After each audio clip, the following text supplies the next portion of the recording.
سے آگے بڑھ کر منزل تلاش کر. جی بے شک. مل جائے تجھ کو دریا، مل جائے تجھ کو دریا تو سمندر تلاش کر. بے شک. جی ماشاء اللہ آپ بیدار ہیں، اللہ آپ کو جزائے خیر عطا فرمائے. آمین. اور کہتے ہیں کہ ہر شیشہ ٹوٹ جاتا ہے پتھر کی چوٹ سے. یہ کوئی کمال نہیں. ہر شیشہ ٹوٹ جاتا ہے پتھر کی چوٹ سے، پتھر ہی ٹوٹ جائے وہ شیشہ تلاش. بے شک. واہ. جی پتھر ہی ٹوٹ جائے وہ شیشہ تلاش کر. اور کہتے ہیں سجدوں سے تیرے کیا ہوا، صدیاں گزر گئی. ایک زمانہ ہو گیا نماز پڑھتے پڑھتے کوئی بدلاؤ نہیں، زندگی میں کوئی بہار نہیں.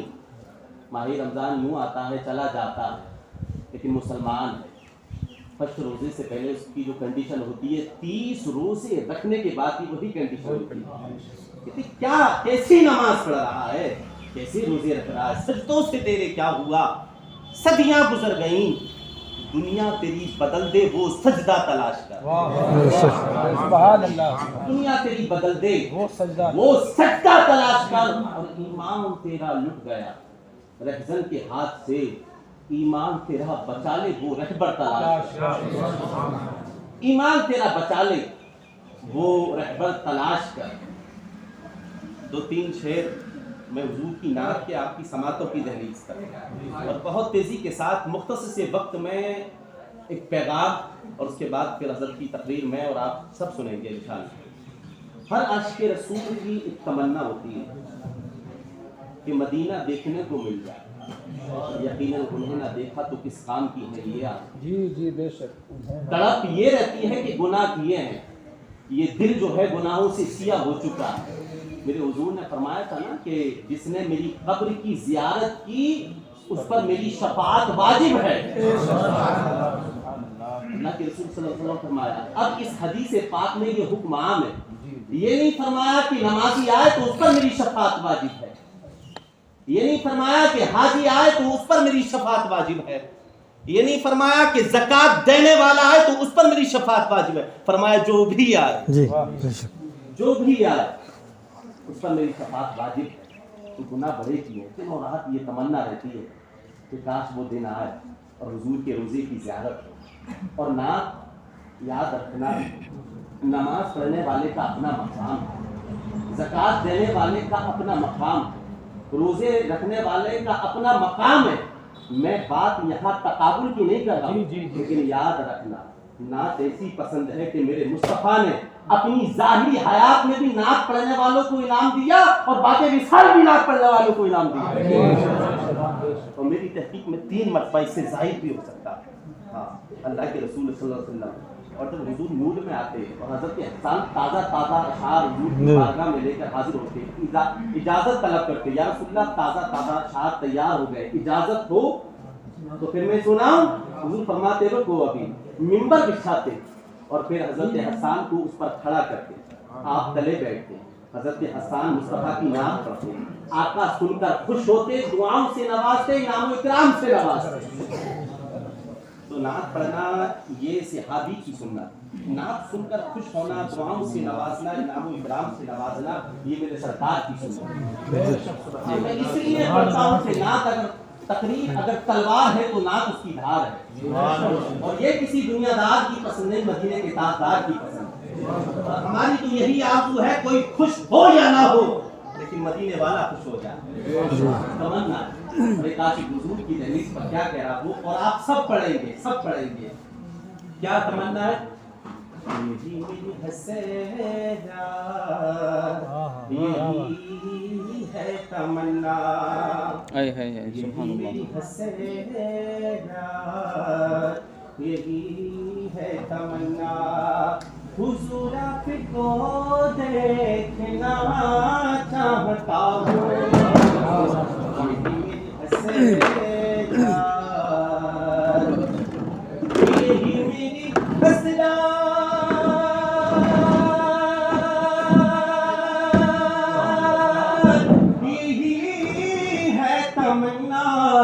حضور آپ کو دیکھنا چاہتا ہوں، حضور آپ کو دیکھنا چاہتا ہوں، کھلا دیجئے میری چاہت کا غنچہ، حضور آپ کو دیکھنا چاہتا ہوں، کھلا دیجئے میری چاہت کا غنچہ۔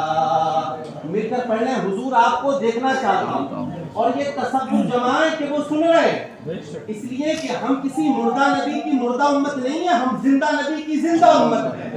ہمارا عقیدہ وہی ہے جو بریلی کے امام نے دیا، تو زندہ ہے واللہ، زندہ ہے واللہ، میرے چشم عالم سے چھپ جانے والے، اور کیوں نہ سنیں النبی اولیٰ بالمؤمنین من انفسہم، یہ نبی جو ہے یہ مومنوں کی جان سے زیادہ قریب ہے، وہ سن رہے ہیں۔ اور یقیناً اگر یہ بارگاہ رسالت میں ہمارا اور آپ کا کہنا قبول ہو گیا تو پھر یہ ان کا خاصہ ہے، وہ عاشقوں کو زیادہ دیر تک مایوس نہیں کرتے۔ مل کر پڑھیں، حضور آپ کو دیکھنا چاہتا ہوں، حضور آپ کو دیکھنا چاہتا ہوں، جو دیکھنا چاہتا ہے وہ مل کر پڑھ لے، حضور آپ کو دیکھنا چاہتا ہوں۔ اور ایک تمنا کہ سر حشر تشریف لاؤ گے، لیکن لحد میں بھی جلوہ دکھاؤ گے، سبحان اللہ، حشر تشریف لاؤ گے، لیکن لحد میں بھی جلوہ دکھاؤ گے، جلوہ دکھاؤ گے، لیکن نکلنے سے پہلے میں اپنا جنازہ، نکلنے سے پہلے میں اپنا جنازہ حضور آپ کو دیکھنا چاہتا ہوں، نکلنے سے پہلے میں اپنا جنازہ۔ اور ایک نابینا صحابی حضور کی بارگاہ میں حاضر ہیں، یا رسول اللہ آتے نہیں دعا فرما دیں۔ حضور فرما رہے کیا کرو گے؟ یا رسول اللہ ایک ہی تمنا ہے، آپ کو دیکھنا چاہتا ہوں، اسی کو اپنے ذہنوں میں بسائے کہ مدینے میں تشریف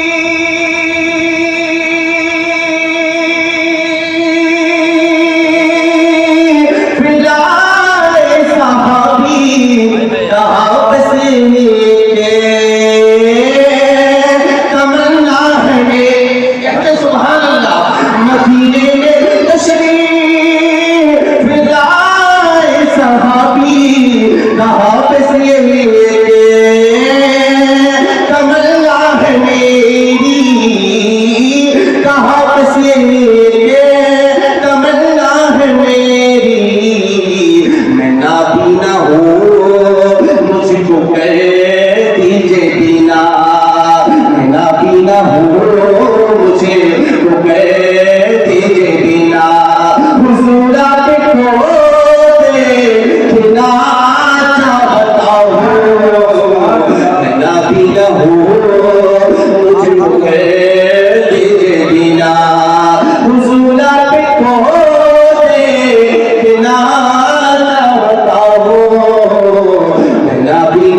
حضور آپ کو کہے دیکھنا چاہتا ہوں، حضور آپ کو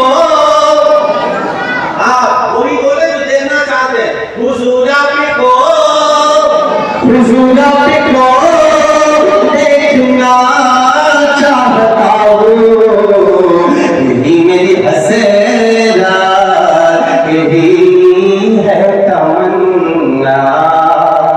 درود پاک پڑھیں، اللہ محمد صلی اللہ علیہ وسلم، نحن عباد محمد صلی اللہ علیہ وسلم، صلاۃ و سلام علیک یا رسول اللہ صلی اللہ علیہ وسلم۔ اب توجہ کے ساتھ میری گفتگو کو سنیں، اور یہ درد ہے جو میں آپ تک پہنچانا چاہتا ہوں، اور اس مختصر سی گفتگو میں میری پوری کوشش یہ رہے گی کہ اللہ کرے میری بات آپ کے ذہن و دماغ میں اتر جائے۔ آپ سننا چاہتے ہیں؟ ماشاءاللہ۔ اسلام جس مذہب کے ہم ماننے والے ہیں، یہ ایک عقیدہ ہے، ایک نظریہ ہے۔ اسلام ایک اعلیٰ طرز حیات ہے، اسلام کی اپنی ایک الگ تہذیب ہے، الگ تمدن ہے، الگ رنگ ہے، روپ ہے۔ یاد رکھنا اسلام دنیا کے تمام مذاہب میں نا سب سے اعلیٰ بھی ہے، انوکھا بھی ہے، نرالا بھی ہے، لیکن اس کے باوجود اسلام آج تاریخ کے اس موڑ پر پہنچ چکا ہے جس موڑ پر امت مسلمہ بے پناہ پستیوں میں گری تھی، اور مسلمان اپنی روزی روٹی اپنے بال بچوں کے چکر میں اپنے ضمیر کا روزمرہ سودا کرنا، نہ ملت کی فکر ہے، نہ تہذیب کی فکر ہے، نہ مذہب کی فکر ہے۔ یاد رکھنا یہ اسی کا اثر ہے کہ مسلمان پوری دنیا میں کفار کے ہاتھوں مارا جا رہا ہے، کاٹا جا رہا ہے۔ طاقت بھی ہے، پیسے بھی ہیں، حوصلے بھی ہیں، اور کچھ تجزیہ نگاروں نے اپنی رائے پیش کی اور انہوں نے وجہ رکھی، اپنے نظریات رکھے۔ کسی نے کہا کہ مادی طور پر ہم دنیا سے بہت پیچھے رہتے ہیں، ہم وہ چیزیں ایجادات نہیں کر پا رہے ہیں جو دوسری قومیں کر رہی ہیں، ہمارے پاس معاشی مسائل جو نہیں ہیں جو دوسری قوموں کے پاس ہے۔ یاد رکھنا ڈاکٹر اقبال نے امت کے اس ٹکڑے کو بڑی دیر قبل بیان فرمایا۔ اقبال کہنے لگے زوال بندے مومن کا بے زری سے نہیں، اگر اس کو یہ کہا جائے کہ مال کی قلت کی بنا پر ہم اس پر ہوئے تو صاحب یہ کوئی بات نہیں۔ اگرچہ معیشت ایک اہم چیز ہے، مادیت ایک اہم چیز ہے، لیکن یاد رکھنا جو لوگ مال کی بنا پر اس دنیا میں پسماندہ ہوتے ہیں ان کو اس پر غور و فکر کرنا چاہیے کہ امت مسلمہ کے زوال کا سبب مادیت نہیں ہے، اس کے زوال کا سبب دین سے دوری ہے۔ امت مسلمہ کی پستی اور رسوائی کا سبب اس مرکز سے اپنے رشتے کو کمزور کر لینا ہے جس مرکز نے ان کو عزت دی، تعظیم دی، توقیر دی۔ رہی بات غربت و امارت کی، تو اسلام کی تاریخ میں ہم نے یہ سارے دور پڑھے ہیں، ہمیں وہ تاریخ بھی یاد ہے کہ جب ہمارے پاس پہننے کے لیے کپڑے نہیں تھے، پیبند لگے لباس پہنا کرتے تھے، اور ہمیں وہ تاریخ بھی یاد ہے کہ جب ہمارے پاس 2 گھوڑے تھے، 6 زراعت تھی، 8 تلواریں تھیں، 70 اونٹ تھے، اور ہمارے مقابلے میں جو لشکر آیا تھا 100 زراعت پوش نوجوان تھے، تقریباً 950 کی تعداد میں ان کا لشکر تھا، کھانے پینے کی اچھی غذائیں مہیا تھیں، داد و تحسین سے نوازنے والے افراد ان کے پاس موجود تھے، ان کے دل کو تسلیاں دینے والی ناچنے والی لڑکیاں موجود تھیں، لیکن ادھر پر خاکہ مست لوگ جس کھجور کو چوس کر افطار کرتے اسی کھجور کو چوس کر سحری کیا کرتے تھے۔ میں اسلام کی غربت کی کہانی سنا رہا ہوں کہ اسلام کے پاس جب اتنی مالیت نہیں تھی کہ صحابہ پیٹ بھر کے کھانا کھاتے تھے، ہمیں بدر کی تاریخ بھی یاد ہے، اور مسلمانوں میں تم سے پوچھنا چاہتا ہوں کیا سلمان فارسی کسی امیر آدمی کا نام تھا؟ کیا ابو ذر غفاری کسی کروڑ پتی کا نام تھا؟ کیا بلال حبشی کسی عرب پتی کا نام تھا؟ نہیں صاحب، یہ وہ لوگ تھے کبھی انہوں نے اسلام سے شکوہ نہ کیا، اور جب اسلام میں انٹری کی اللہ کا شکر ادا کیا۔ لیکن اور وہ تاریخ بھی مجھے غربت کی یاد ہے کہ جب احد کے میدان میں 70 لاشیں پڑے ہوئے تھے تو حضور کی پھوپھی حضرت صفیہ دو چادریں اپنے بھائی حضرت امیر حمزہ کے کفن کے لیے لے کر حاضر ہوئی بارگاہ رسالت میں، اور اللہ کے رسول صلی اللہ علیہ وسلم سے عرض کیا یا رسول اللہ صلی اللہ علیہ وسلم یہ دو چادریں ہیں میرے بھائی امیر حمزہ کو کفن کے بطور پیش کر دی جائے۔ ایک طرف امیر حمزہ کا لاشا پڑا ہوا ہے اور ایک طرف حضرت مصعب بن عمیر کا لاشا پڑا ہوا ہے، اور مسلمانوں جاننا چاہتے ہو یہ مصعب بن عمیر کون ہے؟ یہ وہی مصعب بن عمیر ہے کہ جن کا تعلق شاہی خاندان سے تھا، جن کا کھانا شاہی تھا، جن کا لباس شاہی تھا۔ مصعب بن عمیر جب گلیوں میں نکلا کرتے تھے تو لوگ خوشبو سن کر بتا دیا کرتے تھے یہ گزرنے والا کوئی اور نہیں مصعب بن عمیر ہے۔ لیکن جب میری حضور کی زلفوں کا اثیر ہوئے حضرت مصعب بن عمیر تو سب کچھ حضور کے ہاتھوں پر سودا کر دیا۔ احد کے میدان میں ایک طرف حضرت امیر حمزہ کا لاشا پڑا ہوا ہے حضور کے چچا کا، ایک طرف مصعب بن عمیر کا لاشا پڑا ہوا ہے۔ اتنا کفن نہیں ہے کہ مکمل طور پر کفن دے دیا جائے، تو چادریں حضور کی پھوپھی لے کر حاضر ہوئی ہے۔ اللہ کے رسول صلی اللہ علیہ وسلم کی آنکھوں میں آنسو ہے، اور صحابہ سے فرمایا صحابہ جو چھوٹی والی چادر ہے میرے چچا امیر حمزہ کو پیش کر دی جائے، اور جو بڑی والی چادر ہے مصعب بن عمیر کو پیش کر دی جائے۔ وہ امیر حمزہ کہ جن کو چھوٹی والی چادر پیش کی گئی، روایت میں آتا ہے تاریخ میں آتا اتنی چھوٹی چادر کہ جب قدموں کی طرف کو کھینچا جاتا تو سر مبارک ننگا ہو جاتا، اور جب سروں کی طرف کھینچا جاتا تو اللہ کے رسول صلی اللہ علیہ وسلم کے قدم مبارک ننگے ہو جاتے۔ یہ اسلام کی غربت کی کہانی ہے کہ جب تعداد میں بھی کم تھے ہمارے پاس اتنی مالیت نہیں تھی، لیکن اللہ کا شکر ہے آج تعداد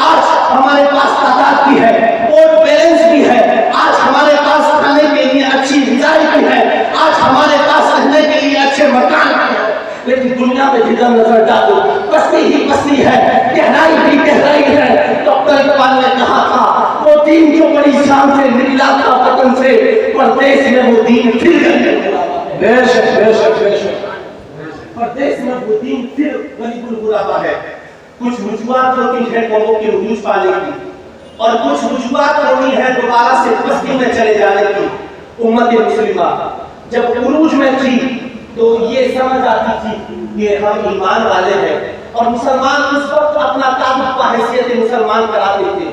آج ہمارا تعلق ہماری برادری ہے، ہمارے قبیلے ہیں، ٹکڑوں میں بٹ گئے ہیں ہم، فرقوں میں بٹ گئے ہیں ہم۔ یاد رکھنا صحابہ کرام کی زندگی کو ہم ٹٹولتے ہیں، انہیں سب سے زیادہ اگر کوئی لفظ پسند تھا تو مسلمان کا تھا۔ انہوں نے جن جملوں کا انتخاب کیا تھا وہ جملے ایماندار کے تھے، اور صحابہ کرام سے جب بھی کوئی پوچھتا کہ کیسے حال ہے تو سب سے پہلے ان کا جواب ہوتا اللہ کا شکر ہے کہ ہم مسلمان ہیں۔ اس نے ایمان جیسی دولت دیتی ہے۔ اور جب یہ آیتیں کریمہ نازل ہوئی یا ایھا الذین آمنوا ادخلوا فی السلم کافہ، اے ایمان والو اسلام میں پورے داخل ہو جاؤ۔ پھر صحابہ کرام سے کوئی بھی پوچھتا کہ زندگی کیسے گزر رہی ہے، کیسے حال ہے، تو سینہ تان کے کہتے، اور خیر دو قطرے پلکوں پر آنسو کے ہوتے کہتے اللہ کا شکر ہے۔ ایمان جیسی دولت دیتی ہے۔ فاروق اعظم سے کسی نے پوچھا عمر سنا ہے تم نے اپنی برادری چھوڑ دی ہے؟ فرمایا کہ کس نے کہا؟ تو کہنے والوں نے کہا کرتا تو عتبہ کے ساتھ بیٹھا ہوتا تھا، شیبہ کے ساتھ بیٹھا ہوتا تھا، لیکن اب دکھائی نہیں دیتا۔ کہا میں نے دنیا داروں کی برادری کو ٹھوکر مار کر رسول اللہ کی آواز پر لبیک کہہ دیا۔ سبحان اللہ سبحان اللہ۔ اب میری برادری وہ نہیں جو عتبہ ہے، جو شیبہ کی ہے، میری برادری وہ ہے جو رسول اللہ کا کلمہ پڑھتی ہے۔ اب میرا رشتہ دار وہ ہے جو میرے نبی کا کلمہ پڑھتا ہے۔ ہم سے کوئی میں پوچھنا چاہتا ہوں، ہم سے کوئی پوچھتا ہے کیسے حال ہے تو ہم بڑے اچھے انداز میں تعارف کراتے ہیں، اللہ کا شکر ہے 5 بیٹے ہیں، ایک بیٹا انجینئر ہے وہ دہلی میں ہے، ایک بیٹا پروفیسر ہے وہ بنگلور میں ہے، وہ 1 لاکھ روپے منتھلی کما رہا ہے اور بڑی خوشی کے ساتھ ہم سارے تعلقات کراتے ہیں۔ میں کہتا ہوں کوئی حرج نہیں، لیکن اگر پوچھنے والا پوچھتا کیسے حال ہے تو ہمارا تعلق یہی ہونا چاہیے تھا جو صحابہ کا تعلق تھا۔ پھر نظریں نیچے ہو جاتی اور پھر آنکھوں پر وہ قطرے آنسوؤں کی خیرات ہوتے اور جواب ہوتا اللہ کا شکر ہے کہ مسلمان، لیکن محبت محسوس کیوں نہیں ہوتا، کبھی خوشی کیوں نہیں ہوتی؟ میں آپ کو بتانا چاہتا ہوں، علماء ایک حکایت کو نقل کرتے ہیں اور کیا نتیجہ انہوں نے نکالا۔ وہ کہتے ہیں ایک امیر باپ کا بیٹا غلط دوستوں کی صحبتوں میں پڑ گیا، اور نوجوانوں میں تم سے کہنا چاہتا ہوں کہ دوستی اچھے لوگوں سے کیا کر، صحبت میں اچھے لوگوں کی بیٹھا کرو، یہ اچھی چیز بھی ہے یہ بری بھی ہے۔ دوست اگر اچھے ہو تو زندگی سنورتی ہے، اور دوست اگر برے ہو، صحبت اگر بری بھی جائے تو زندگی برباد ہوتی ہے۔ امیر باپ کا بیٹا غلط دوستوں کی صحبتوں کا شکار ہوا اور پھر یہ ہوا کہ باپ کی ساری دولت تباہ کر دیا۔ پہلے امیری کے چرچے تھے، اب اتنا بھی گھر میں نہیں بچا کہ باپ کا صحیح طور پر علاج کرایا جا سکے۔ باپ اس پرہن میں بیمار ہو گیا اور بیٹے سے کہا بیٹا میں کسی اچھے حکیم کو دکھانا چاہتا ہوں، کچھ پیسے چاہیے۔ تو بیٹے نے کہا باپ کوئی مسئلہ نہیں۔ وہ اپنے دوستوں کے پاس گیا، دروازہ کھٹکایا، دوستوں نے کہا کوئی بات نہیں، کل تک ساری دولت تو نے ہمارے اوپر خرچ کیا ہے، یار ہماری بھی ذمہ داری بنتی ہے کہ اب تیرا ساتھ ہے۔ کچھ پیسے دیے اور جب وہ گھر لے کر حاضر ہوا اور جیسے ہی وہ پیسے باپ کے ہاتھوں میں دیے نا تو باپ نے فوراً ان پیسے کو کنویں میں ڈال دیا، کچھ نہ کہا۔ پھر دوسری صبح ہوئی، باپ نے کہا بیٹا مجھے پیسہ چاہیے۔ دوسرے دوست کے پاس کہا باپ کا علاج کرانا ہے، پیسے چاہیے۔ کہا کوئی مسئلہ نہیں، کچھ پیسے دیے اور جب باپ کی خدمت میں حاضر ہوا جیسے ہی باپ کے ہاتھوں میں وہ پیسہ دیا فوراً کنویں میں ڈال دیا۔ اس وقت یہ لائٹ کا زمانہ تو نہیں تھا نا، یہ سمرسیبل کا زمانہ نہیں تھا، شہر کے جو عمارا تھے وہ اپنے گھروں میں کنواں کھودوا لیا کرتے تھے۔ تقریباً یہ طریقہ کار 9 یا 10 دن تک جاری رہا۔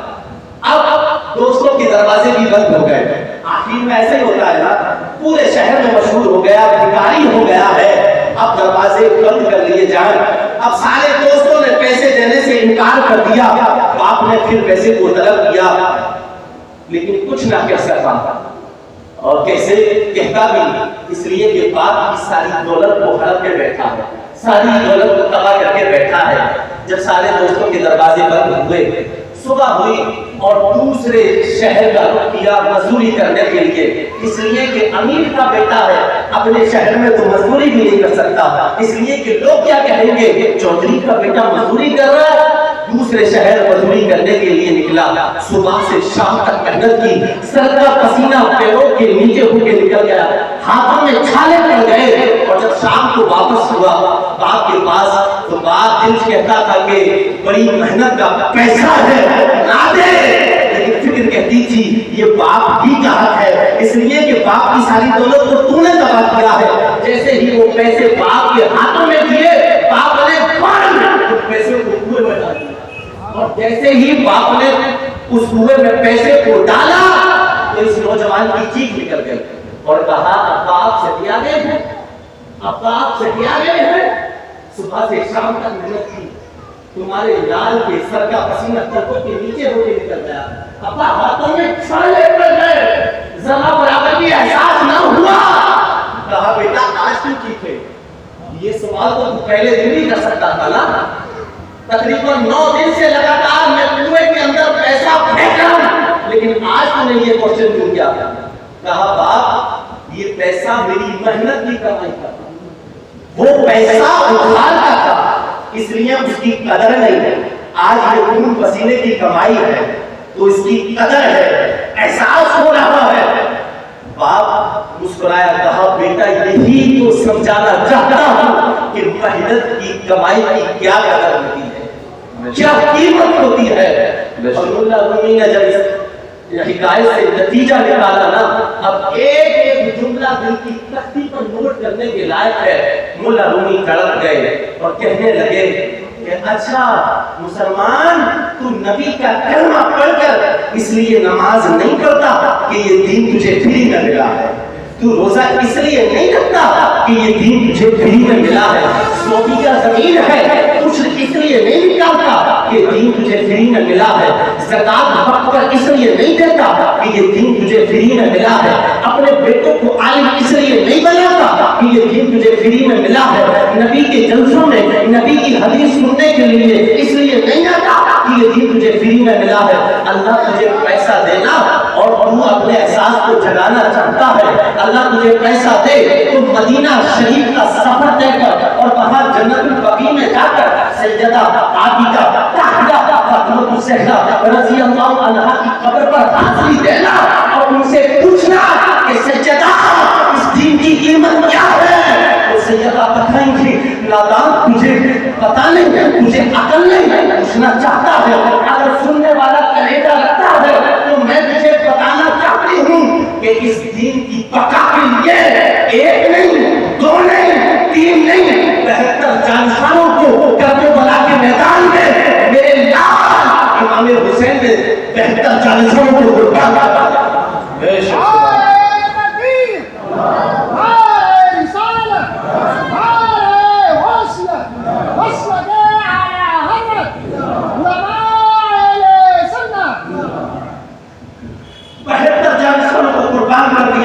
اور آقا کریم کو تمہیں اپنا درد نہیں بتائیں گے، اماں عائشہ سے پوچھنا، اماں خدیجہ الکبریٰ رضی اللہ عنہا سے پوچھنا، تو تمہیں بتائیں گی کہ مصطفیٰ کریم اس دین کی بقا کے لیے، دین کی تبلیغ کے لیے جب طائف کے لیے نکلتے صبح سے شام تک طائف کے گھومتے، مصطفیٰ کریم پر پتھروں کی بارش کرتے، اللہ کے رسول صلی اللہ علیہ وسلم ان سے لہو لہان ہو جاتے اور حضور کی نالے مبارک میں خون جم جاتا۔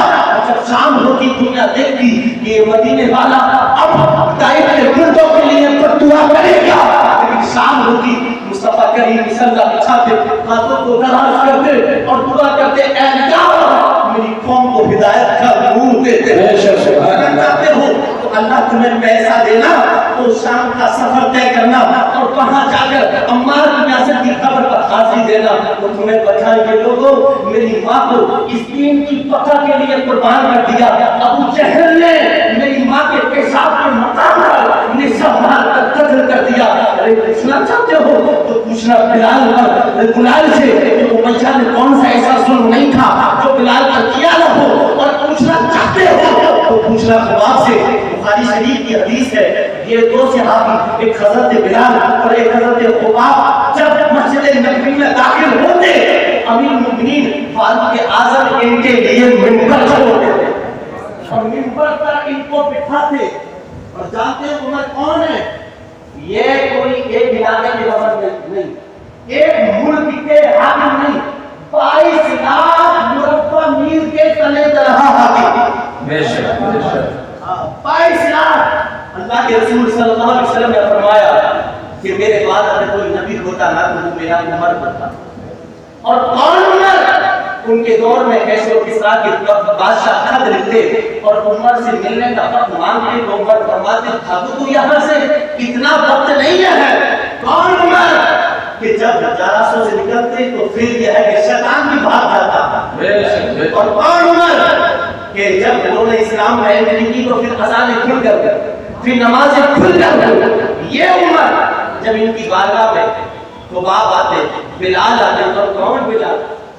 جب تک اسلام میں انٹری نہیں کی تھی نا تو چھوٹے چھوٹے بچے بلال پر پتھر مارتے، لوگ حقارت کی نظروں سے بلال کو دیکھتے، کوئی کالا کہتا، کوئی غلام کہتا، کوئی کچھ کہتا، سب کے اپنے اپنے نظریات۔ لیکن جب مصطفیٰ کی غلامی میں انٹری حضور سے رشتہ قریب ہوا تو کیسی عزت ملی، کیسی عزت ملی کہ انہی کا ہاتھ چوم کر وقت کے خلیفہ امیر المؤمنین نے کہا تھا بلال تو کالا ہوگا تو ہوگا، لوگ تیرے بارے میں کیسے نظریات رکھتے ہیں۔ خدا کہتے ہیں میں گھر سے نکلا، ابو جہل نے راستہ گھیرا، پکڑ لیا، نعرہ تکبیر، نعرہ رسالت،